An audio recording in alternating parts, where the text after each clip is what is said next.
How's it going guys, Chris here, bringing you another Starfield fauna guide today, and in this one we're going to be heading over to the Groombridge and Lantana systems to check out the different kind of creatures you can expect to find living over there. Let me just say, these star systems have got some pretty wacky ones.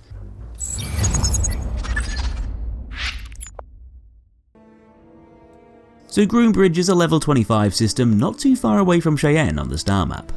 It's got loads of different planets and moons that you can explore, but only one of them is actually host to alien life forms, with that being the moon of Groombridge VIII-A, which is definitely worth taking a trip to if you want to see some funky creatures.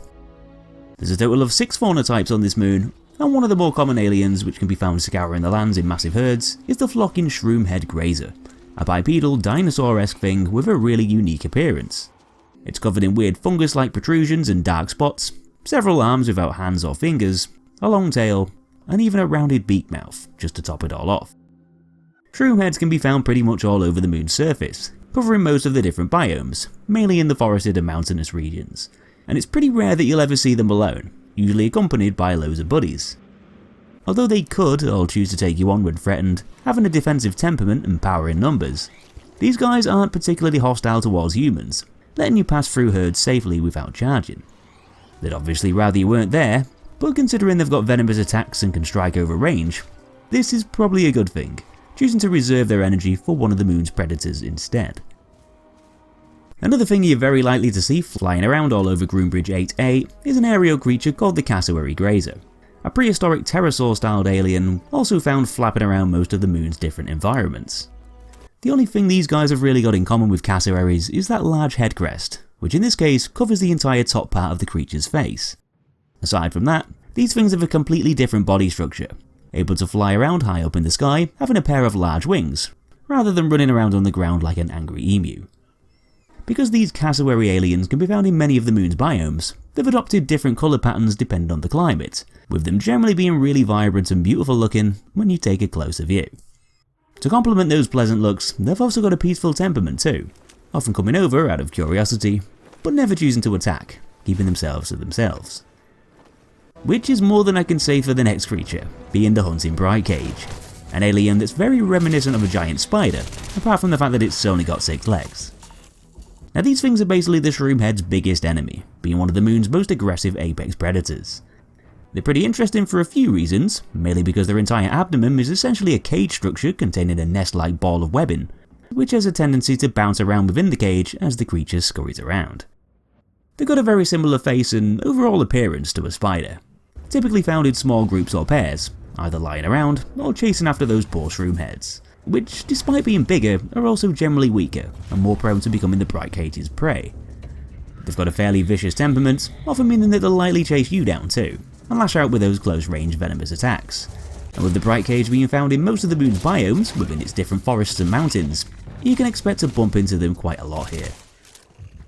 If we head over to one of the tropical forests or the savanna biomes, we'll be able to find a few really unique fauna types, with one of those being the herding long-neck herbivore. If you mash together a giraffe with an alien rooster, then you probably wind up getting a freaky beast that looks a little bit like this guy, having a beaked jaw, red sails running down the creature's head, spine and tail, along with some weird scaly looking skin. The long-neck herbivore is one of the more bizarre animal blends you could probably expect to find in Starfield, and they can be found absolutely everywhere in their respective biomes, gathered around in large herds, munching on the available plant life surrounding them. They're pretty wary creatures that can be prone to attacking if you wander too closely, using some potentially deadly charges with staggering effects, while also being resistant to some of your own attacks, such as energy and physical damage, to give them a slight edge compared to some of the other creatures. But the one alien you'll probably want to keep an eye out for the most, that's prone to giving those long necks a bit of a rough time, is a much bigger, funkier looking creature called the pack tensorbeard. Now, aside from having a bunch of colourful tentacles under the chin, looking a bit like Davy Jones at a pride parade, this alien's generally got a really wacky appearance as a whole, having a face like a cracked out dragon, a chonky neck with gill-like slits running down it, and well, I mean just look at this thing.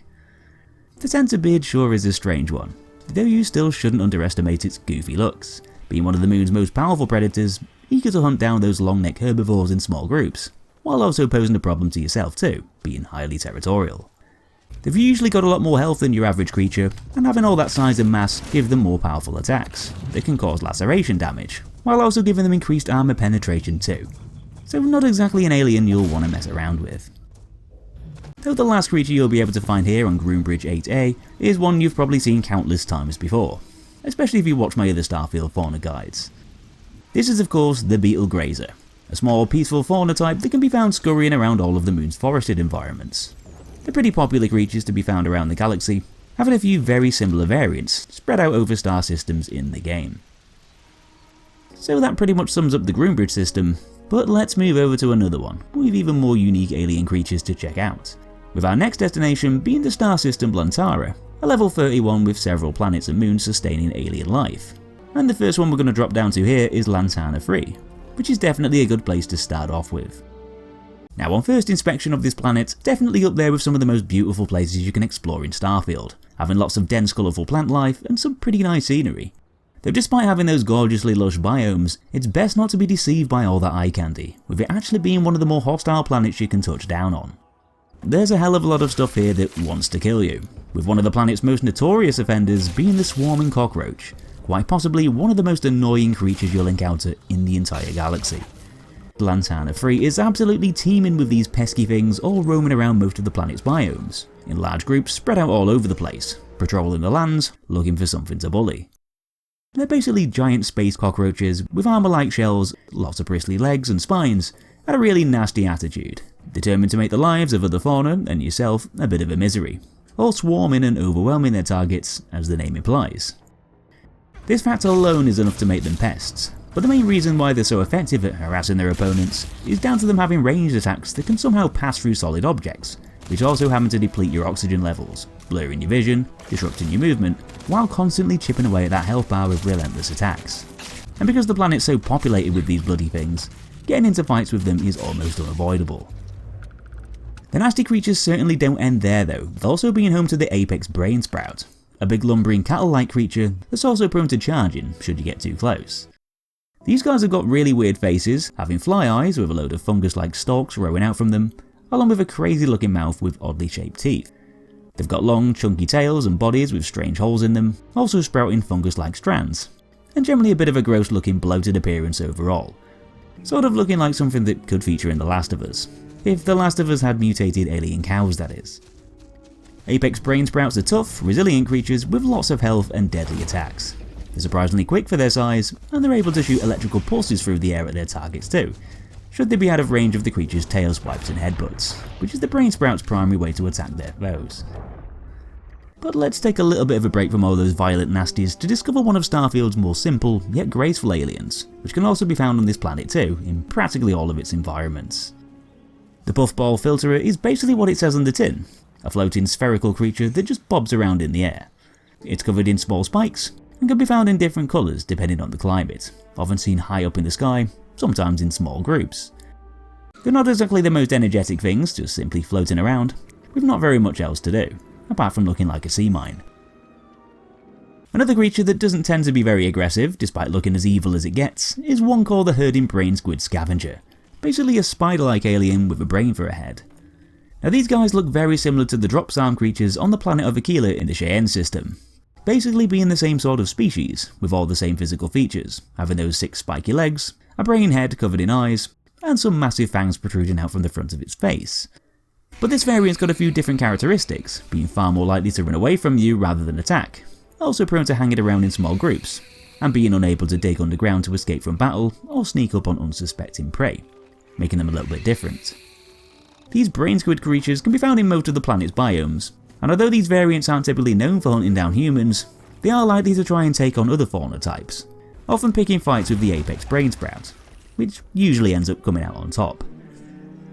Though another creature which is more prone to chasing you down is the herding clawback scavenger, basically a crustacean type creature with a hard shell, lots of claws and lobster-like features all around. As the name implies, these guys often prefer to travel around in herds, though they're only found in the deciduous and tropical forest, so they're not quite as widespread as some of the other fauna types, like those pesky cockroaches.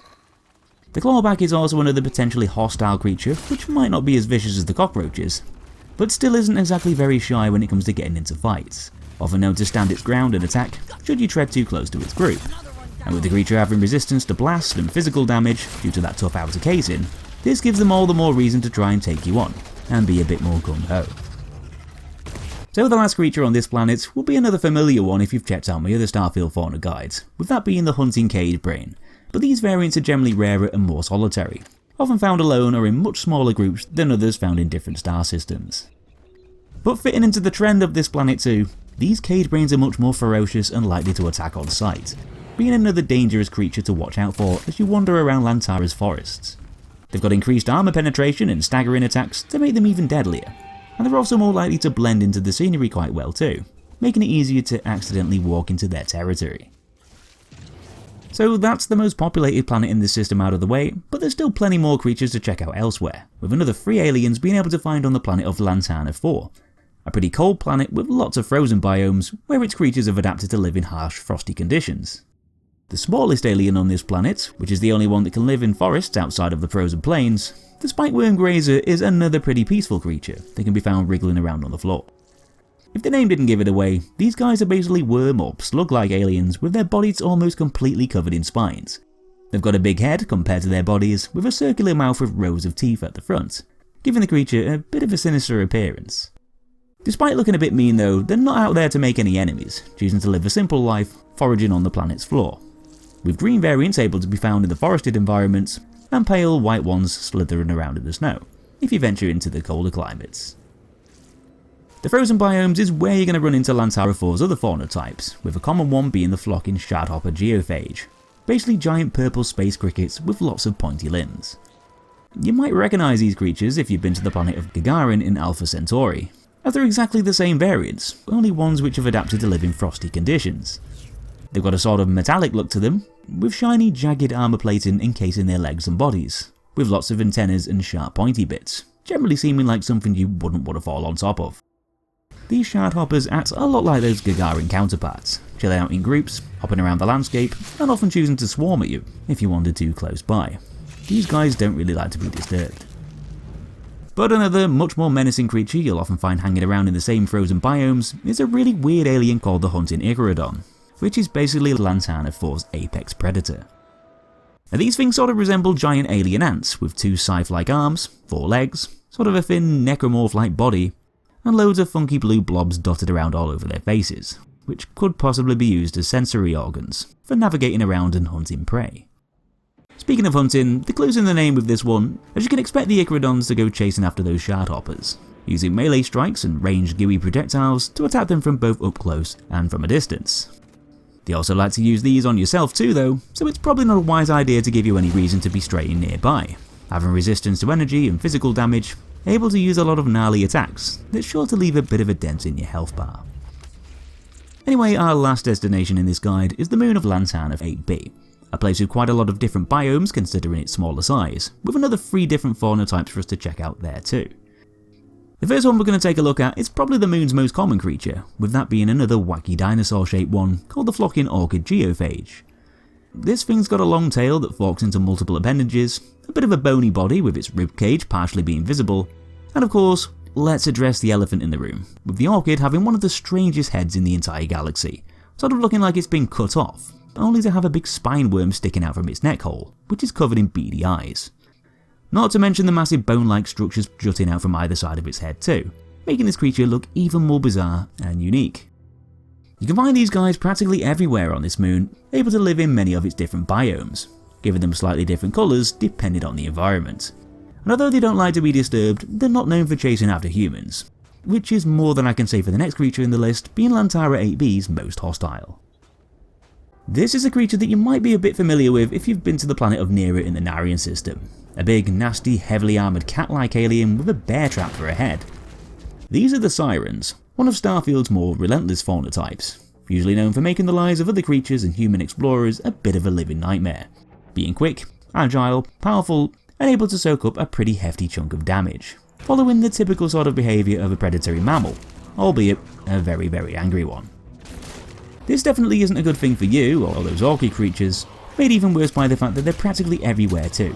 dotted all over many biomes in fairly large numbers. Be sure to load up with some heavy firepower if you intend to land here, because you're probably going to need it due to these guys.